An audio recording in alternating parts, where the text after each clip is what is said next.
ఇప్పుడు మనిషో పని చూసుకుంటే జప్పునైతుంది మంచిగా అవుతుంది. ఒక్కలే అన్ని సగబెట్టాలంటే మస్తు తిప్పలా. మన పనులకే గిట్లుంటే తెలంగాణ రాష్ట్రం మొత్తం చూసుకోవాలంటే ఇంకెట్లుంటది? గందుకే సీఎం మంత్రులు ఉంటారు. ఇన్ని రోజులు 12 మందే ఉంటే ఇవాళ ఇంకో 3 తీసుకుర్రు.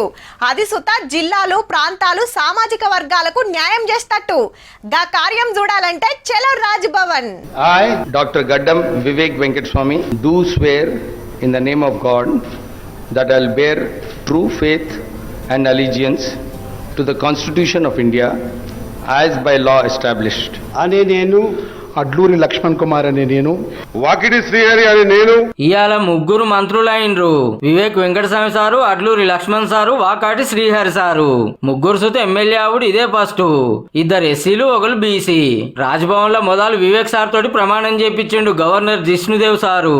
ఆ ఎంపీ టైము తెలంగాణ ఉద్యమము, తర్వాత కేసీఆర్ వ్యతిరేకంగా ఉద్యమము. సో ఈ జర్నీ ఏదైతే ఉందో 15 సంవత్సరాలు ఫలితము ఈ మంత్రి పదవి రావడము.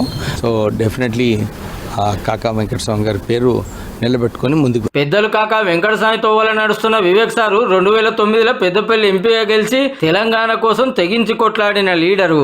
గల్లీకెళ్లి ఢిల్లీ దాకా లడాయి చేసి అప్పటి సీఎం కిరణ్ కుమార్ రెడ్డిని ఎదిరించినోడు.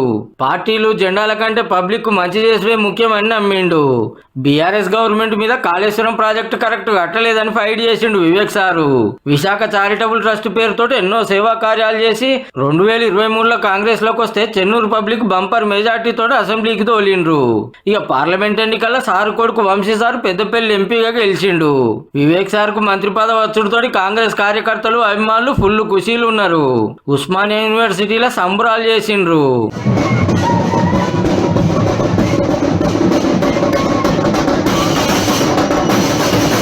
అడ్లూరి లక్ష్మణ్ సార్ ధర్మపురికించి ఎమ్మెల్యే ఆవుడు ఇదే తొలుత. ఏడాది అర్థంలోనే మంత్రి పదవి వచ్చింది.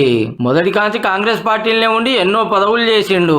ఎన్ని మాటలోడినా పార్టీని నమ్ముకున్నందుకు దళిత లీడర్ కు ఇట్లా న్యాయం జరిగింది. బలహీన వర్గాలకు కానీ షెడ్యూల్ క్యాస్ట్ దళిత వర్గాలకు సామాజిక న్యాయం చేసే ఉన్నది అంటే అది కాంగ్రెస్ పార్టీ ఒకటే.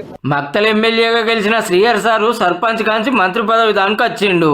పార్లమెంట్ ఎన్నికల ప్రచారంలో ముదిరాజ్ సామాజిక వర్గానికి తప్పకుండా మంత్రి పదవి ఇస్తామని సీఎం రేవంత్ రెడ్డి సార్ హామీ ఇస్తే హైకమాండ్ ఇట్లా నిలబెట్టింది. సర్పంచ్ స్థాయికి నుంచి ఈ స్థాయికి కాంగ్రెస్ పార్టీని నమ్ముకుంటే ఈ విధంగా ఈ స్థానంలో నిలబెట్టగలదు అనేటువంటి పరిస్థితి కనిపించా ఉంది. కొత్తగా వచ్చిన ఈ 3 కాకుండా మంత్రివర్గంలో ఇంకో 3 పదవులు ఖాళీలు ఉన్నాయి. ఇప్పుడు ఛాన్స్ రాలేదని నారాజులు ఉన్న వాళ్ళని బుదరకిచ్చి మల్ల తాపకు న్యాయం చేస్తామన్నారు. ఇక ఎమ్మెల్యే రామచంద్ర నాయక్ సార్ కు డిప్యూటీ స్పీకర్ పదవి వచ్చింది.